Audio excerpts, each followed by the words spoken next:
துணிவு படத்தில் வந்து பாலசரவணன் ஒரு டைலாக் சொல்லுவார், மனுஷன் ஏன்னா இவ்வளோ சுயநலமாக இருக்கான் அப்படின்னு. அதுக்கு அவர் சொல்லுவார், சுயநலமாக இருந்ததுனால தாண்டா அவன் மனுஷனானா அப்படின்னு. இயக்குனர் ராசுமதுவர் அவர் இவங்க எல்லாருக்குமே தெரியும், முத்துக்கு முத்தாக, மாயாண்டி குடும்பத்தார் போன்ற குடும்ப திரைப்படங்கள், அப்படியே குடும்பத்தில் நடக்கிற எமோஷனலாம் இது ஒரு சினிமா மாதிரி இல்லாமல் நம்ம குடும்பத்தில் நடக்கிற நிகழ்வு மாதிரி படம் பிடிச்ச ஒரு இயக்குனர். அவர் கொஞ்ச நாளைக்கு முன்னாடி தவறிட்டார். அது எல்லாருக்குமே வருத்தத்தை கொடுக்குற செய்தி தான். ஆனால் அவங்க குடும்பம் ரொம்ப கஷ்டப்பட்டு அவரோட பையனோட ஸ்கூல் ஃபீஸ் கூட கட்ட முடியாமல் அந்த குடும்பம் ரொம்ப கஷ்டப்பட்டப்ப அவரால் திரைப்படத்தில் அறிமுகப்படுத்தப்பட்ட நடிகர்கள், அவங்க நடிகர்கள் கிடையாது, அவங்க எல்லாருமே இயக்குனர்கள் தான். இன்றைக்கி எல்லாருமே நல்ல நிலைமையில் இருக்கிறவங்க தான். அவங்க யாருமே கூட உதவி செய்யலை. ஆனால் நடிகர் சிவகார்த்திகேயன் அவர்கள் தான் அவங்களோட பையனோட ஸ்கூல் ஃபீஸை கட்டியிருக்காரு. இந்த விஷயம் ஏன் சொல்கிறேன்னா, ஒரு நடிகரை பற்றி தவறான ஒரு விஷயம் வந்தோடனே அதை ஸ்ப்ரெட் பண்ணி அவரோட மொத்த கெரியருமே இது பண்ணுற அளவுக்கு நம்ம ஸ்ப்ரெட் பண்ணி அதை பற்றின பேசிகிட்டு இருந்த நம்ம ஒரு நடிகர் பண்ண நல்ல விஷயத்தை மட்டும் ஏன் நம்ம வெளியில் சொல்ல மாட்டோம்? அதே மாதிரி அவரால் வளர்த்து விடப்பட்டவங்களாம் இன்றைக்கி இங்கேயோ பெரிய லெவலில் இருக்கும்போது அவங்க அந்த குடும்பத்துக்கு எதுவுமே செய்யலை.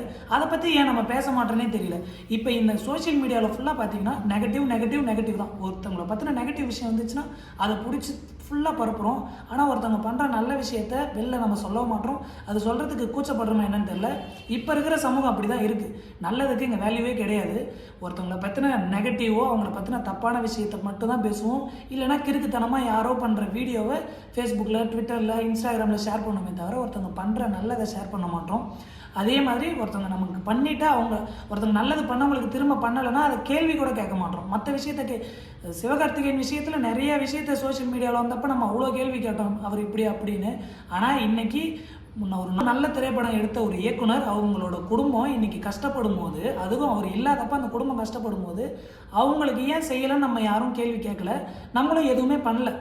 ஏன்னா இந்த சமூகம் அப்படி தான் இப்போ இருக்குது. ரொம்ப மோசமான நிலையில் இந்த சமூகம் இருக்குது. வெறும் நெகட்டிவ் மட்டுமே பரப்புகிற சமூகத்தில் இருக்குது.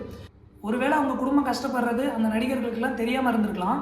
ஆனால் நாட்டில் நடக்கிற சின்ன சின்ன நெகட்டிவ் விஷயம், ஒரு நடிகருக்கு வீட்டில் இது நடந்துச்சு, ஒரு நடிகர் இதை பண்ணார் அதை பண்ணாருன்னு உடனே போடுற நியூஸ் மீடியா ஒரு இயக்குனரோட குடும்பம் கஷ்டப்படுறத நீங்கள் நியூஸில் போட்டிருந்தாலோ அது கொஞ்சம் பிரபலப்படுத்தியிருந்தாலோ அவங்களுக்கு தெரிஞ்சிருந்தால் அவங்களுக்கு பல உதவி கிடைச்சிருக்கும். நீங்களும் கொஞ்சம் இந்த மாதிரி கஷ்டப்படுறவங்களை வந்து யூடியூப் மீடியாவெலாம் அது கொஞ்சம் தெரியப்படுத்துங்க. அவரால் வளர்த்து விடப்பட்ட நடிகர்களும் அவங்க குடும்பத்துக்கு கொஞ்சம் உதவி பண்ணிங்கன்னா நல்லாயிருக்கும். நன்றி.